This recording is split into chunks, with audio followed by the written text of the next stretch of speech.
Sir ನಮಗೆ 49,93,300 ಚಿಲ್ಲರೆ ಬಂದಿದೆ ಸರ್. ಏನ್ ಕ್ರಮ ಕೈಗೊಳ್ತಾ ಇದ್ದೀರಾ ಸರ್? ಸರ್ ಈಗ ಬೇರೆ ದಾರಿಯೇ ಇಲ್ಲ. ಕರ್ನಾಟಕ ರಾಜ್ಯ ಕಾರ್ಮಿಕ ಪರಿಷತ್ನ ಅಧ್ಯಕ್ಷರಾದಂತ ನಮ್ಮ ರವಿ ಶೆಟ್ಟಿ ಬೈಂದೂರ್ ಅವ್ರ ಹತ್ರ ಬಂದಿದೀವಿ. ಅವ್ರ ಹತ್ರ ಬಂದ್ಬಿಟ್ಟು ಎಲ್ಲ ನಮ್ಮ ಅಳಲ್ನೆಲ್ಲ ತೋಡ್ಕೊಂಡು ಅವ್ರೀಗ ಏನ್ ಮಾಡಿದ್ದಾರೆ, 25ನೇ ತಾರೀಕು ಸಂಪೂರ್ಣ ಬೇಕರಿ, ಸಣ್ಣ ಪುಟ್ಟ ವ್ಯಾಪಾರ, ಹೂವಿನ ಅಂಗಡಿಯಿಂದ ಹಿಡಿದು ಪ್ರತಿಯೊಂದು ಬಂದ್ಗೆ ಕರೆ ಕೊಟ್ಟಿದ್ದಾರೆ. ಒಂದು ಸಾಧಾರಣ ಆಲ್ರೆಡಿ ನಾವು 35ರಿಂದ 40,000 ಜನ ಅವ್ರ ಹತ್ರ ಬಂದು ನಾವು ಇದೇ ವಿಷಯನ ತಿಳಿಸಿದೀವಿ. ಈಗ ಅವರು ಅಷ್ಟು ಜನಿಗೆ ಕರೆ ಕೊಟ್ಟಿದ್ದಾರೆ. 23ನೇ ತಾರೀಕು 24ನೇ ತಾರೀಕು ಹಾಲು ಮತ್ತೆ ಹಾಲಿನ ಉತ್ಪನ್ನಗಳನ್ನ ಬಂದ್ ಮಾಡ್ಲಿಕ್ಕೆ ವಿಚಾರ ಮಾಡಿದೀವಿ. ಈಗ ನಮ್ಮೆಲ್ಲರ ಸಂಪೂರ್ಣ ಬೆಂಬಲ ಇದೆ ಅದಕ್ಕೆ. ಮತ್ತೆ 25ನೇ ತಾರೀಕು ಸಂಪೂರ್ಣ ಅಂಗಡಿಯನ್ನೇ ಬಂದ್ ಮಾಡಿ ಬೆಳಿಗ್ಗೆ 6 ಗಂಟೆಗೆ ಫ್ರೀಡಂ ಪಾರ್ಕ್ ಅಲ್ಲಿ ಬಂದ್ ಮಾಡುವಂತ ಇದ್ ಮಾಡ್ತಾ ಇದ್ವಿ. ದಯವಿಟ್ಟು ಇದನ್ನ ಬೇರೆ ಬೇರೆ ಸಂಘ ಸಂಸ್ಥೆಯವರು ನಮ್ಗೆ ಬೆಂಬಲ ಕೊಡ್ಬೇಕು. ನಾವು ಬಡವರಿದ್ದೀವಿ, ನಾವು ಒಂದು ಸಣ್ಣ ಪುಟ್ಟ ಉದ್ಯಮದಾರರಿದ್ದೀವಿ. ಪ್ರತಿಯೊಬ್ರು ಬೆಂಬಲ ಕೊಡ್ಬೇಕು. ಯಾವುದೇ ಫಿಲಂ ಸ್ಟಾರ್ಗಳು ಮತ್ತೆ ಹೀರೋಗಳು ಮತ್ತೆ ಕನ್ನಡ ಪರ ಸಂಘಟನೆಯವರು ಈ ಸಣ್ಣ ವಿಚಾರಕ್ಕೆಲ್ಲ ಎಲ್ಲೆಲ್ಲ ಇದ್ ಮಾಡ್ತಾ ಇದ್ದಾರೆ. ದಯವಿಟ್ಟು ನಮ್ಮ ಬಡವ್ರ ಪರವಾಗಿ ಬಂದು ನಿಂತ್ಕೋಬೇಕು. ಅವರು ವಾಲಂಟಿಯರ್ ಆಗಿ ತಮ್ಮ ಸಪೋರ್ಟ್ ಅನ್ನ ನಮ್ಗೆ ಕೊಡ್ಬೇಕು ಅಂತ ನಾವು ಈ ಮೂಲಕ ಕೇಳ್ಕೊಂತಿದ್ವಿ. ಯಾಕಂದ್ರೆ ಇದು ನಮ್ಮ ಗೌರ್ಮೆಂಟ್ ನಮ್ಮ ಈ ಸಣ್ಣ ಉದ್ಯಮದಾರರಿಗೆ ಅವರಾಗಿ ನಮ್ಗೆ ಏನೋ ಒಂದು ಉತ್ತೇಜನ ಕೊಡೋ ಕೆಲಸ ಮಾಡ್ಬೇಕಾಗಿತ್ತು. ಆದ್ರೆ ಅದು ಯಾರ ತಪ್ಪಿಂದ ಅಂತ ಗೊತ್ತಿಲ್ಲ.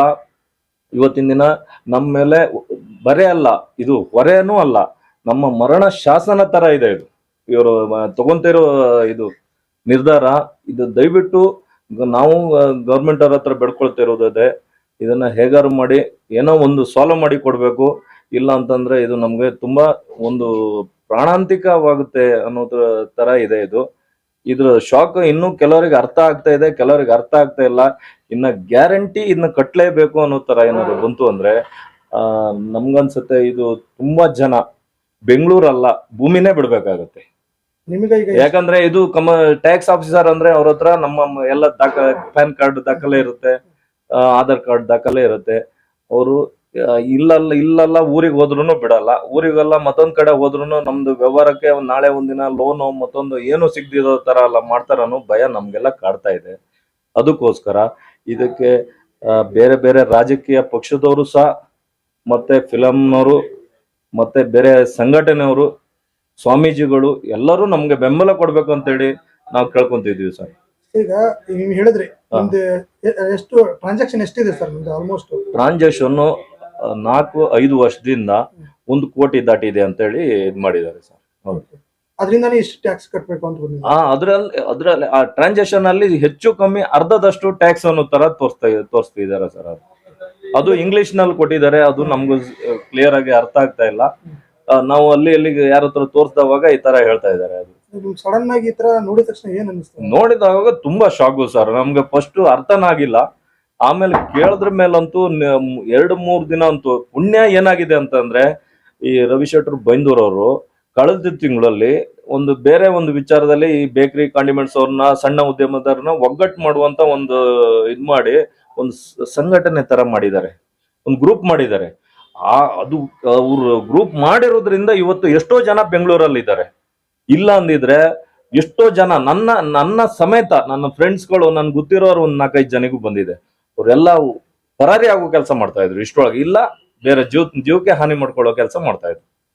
ಈಗ 49 ಲಕ್ಷ ಅಂದ್ರೆ ಅದು ಊಹೆನೂ ಮಾಡೋ ತರ ಇಲ್ಲ, ಕಟ್ಟೋದಲ್ಲ ಅಂತ ಬಂದ್ರೆ ಹೆಂಗೆ ಅಂತ ಅದನ್ನ ಊಹೆನೂ ಮಾಡೋ ತರ ಇಲ್ಲ. ನಾವು ಇಷ್ಟೊಂದು ಇದ್ ಮಾಡಿದ್ವಾ, ಇಷ್ಟೊಂದು ಟ್ಯಾಕ್ಸ್ ಬರ್ಬೇಕಿದ್ರೆ ನಾವು ಅಷ್ಟೊಂದು ಟ್ರಾನ್ಸಾಕ್ಷನ್ ಮಾಡಿದ್ವಾ ಅನ್ನೋದು ಇಷ್ಟೊಂದು ದುಡ್ಡು ನಾವು ನೋಡ್ಲೇ ಇಲ್ಲ. ನಮ್ಗೆ ಅದ್ರ ಕಲ್ಪನೆನೇ ಇಲ್ಲ. ಇಷ್ಟೊಂದು ದುಡ್ಡು ನಾವೇನೋ ನಮ್ಮಿಂದ ಟ್ರಾನ್ಸಾಕ್ಷನ್ ಆಗಿದೆಯಾ ಅನ್ನೋ ತರನು ನಮ್ಗಿದೆ ಎಲ್ಲ ನಮ್ಗೆ ದಿನ ಲೆಕ್ಕದಲ್ಲಿ. ಮತ್ತೆ ಇನ್ನೊಂದಂದ್ರೆ ಇದು ತುಂಬಾ ಅವೈಜ್ಞಾನಿಕವಾಗಿದೆ. ನಿಮ್ಗೆ 10-12 ಸಾವಿರ ಒಂದ್ ದಿನಕ್ಕೆ ಟ್ರಾನ್ಸಾಕ್ಷನ್ ಆದ್ರೆ ಇವರಿಗೆ 5 ವರ್ಷದಲ್ಲಿ ಒಂದು ಲಾಟ್ ಅಮೌಂಟ್ ಆಗುತ್ತೆ, ಇಲ್ಲ ಅಂತ ಹೇಳಲ್ಲ. ಆದ್ರೆ ಅದರಲ್ಲಿ ಸಿಗುವ ಪ್ರಾಫಿಟ್ ಏನು ಇವರಿಗೆ ಅನ್ನೋದು ಯಾರು ಇದ್ ಮಾಡಿಲ್ಲ. ಇವರು ಅಷ್ಟೇ ಇದ್ರೆ ನಮ್ಮ ಬ್ಯಾಂಕ್ ಅಕೌಂಟ್ಗಳನ್ನ ಒಂದ್ಸರಿ ಚೆಕ್ ಮಾಡ್ಲಿ.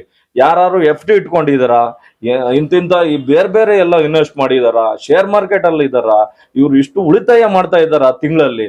ನಮ್ಮ ಬ್ಯಾಂಕ್ ಅಕೌಂಟ್ ನಾವೆಲ್ಲ ಏನ್ ಗೊತ್ತಾ ಬೇಕ್ರಿ ಅವರು ಕಾಂಡಿಮೆಂಟ್ಸ್ ಅವರು, ಸಣ್ಣ ಉದ್ಯಮದಾರರು, ಟ್ರಾನ್ಸಾಕ್ಷನ್ ಇದೆಯಲ್ಲ ಸರ್, ಒಬ್ರಿಗೆ ಇವತ್ತು ಈಗ ಬಾಡಿಗೆ ಬಂತು ಅಂದ್ರೆ 2 ದಿನ ನಿಮ್ಗೆ 2 ದಿನ ಬಿಟ್ಟು ಕೊಡ್ತೀವಿ. ಈ ತರ ಟ್ರಾನ್ಸಾಕ್ಷನ್ ಅಂದ್ರೆ ನಮ್ಗೆ ರೊಟೇಷನ್ ಅಂತೀವಿ. ಆ ರೊಟೇಷನ್ ಅಲ್ಲಿ ಇರೋದ್ರಿಂದ ನಾವು ಸಾಲ ಮಾಡ್ಕೊ ಹೋಗ್ತಿದ್ವಿ. ಇಲ್ಲ ಅಂದ್ರೆ ಈ ಬಾಡಿಗೆ ಕಟ್ಟೋಕ್ಕೂ ಸಹ ನಾವು ಬೇರೆ ಕಡೆ ಸಾಲ ಮಾಡ್ಬೇಕಾದ ಪರಿಸ್ಥಿತಿ.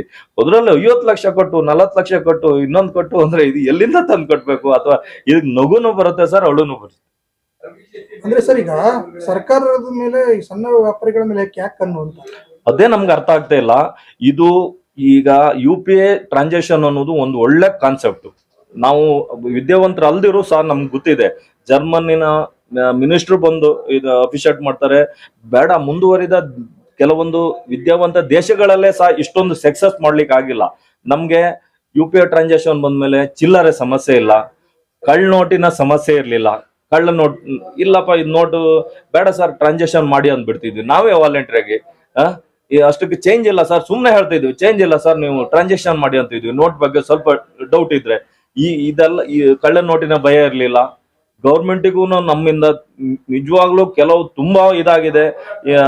ಕೆಲವು ನಾವು ಏನ್ ಸೇಲ್ ಮಾಡ್ತೀವಲ್ಲ, 10 ಅಂಗಡಿ ಇದ್ದವಾಗ 1 ಅಂಗಡಿ ಇದ್ದವಾಗ ಕಮ್ಮಿ ವ್ಯಾಪಾರ ಆಗುತ್ತೆ, 10 ಅಂಗಡಿ ಇದ್ದವಾಗ ಜಾಸ್ತಿ, 10 ಕಡೆ ಸಿಗ್ತದೆ ಅಂದ್ರೆ ಮತ್ತೆ ಜಾಸ್ತಿ ಆಗುತ್ತೆ. ಇದು ಇಂಡೈರೆಕ್ಟ್ ಆಗಿ ಗೌರ್ಮೆಂಟಿಗೂ ರೆವೆನ್ಯೂ ತುಂಬಾ ಇದೆ ನಮ್ಮಿಂದ. ಅದೆಲ್ಲ ಕೆಲವು ಐಟಮ್ಗಳೆಲ್ಲ ಟ್ಯಾಕ್ಸ್ ಆಗಿ ಬಂದಿರ್ತದೆ. ಏನೋ ಮಸಾಲಾ ಪುಡಿಯೋ ಅದೋ ಇದೋ ಮತ್ತೆ ಗುಟ್ಕಾ ಜರ್ದಾನೋ ಯಾವ್ದೋ ಒಟ್ಟು ಟೋಟಲ್ ಎಲ್ಲ ಟ್ಯಾಕ್ಸ್ ಕಟ್ಟಿಯೇ ಬಂದಿರ್ತದೆ.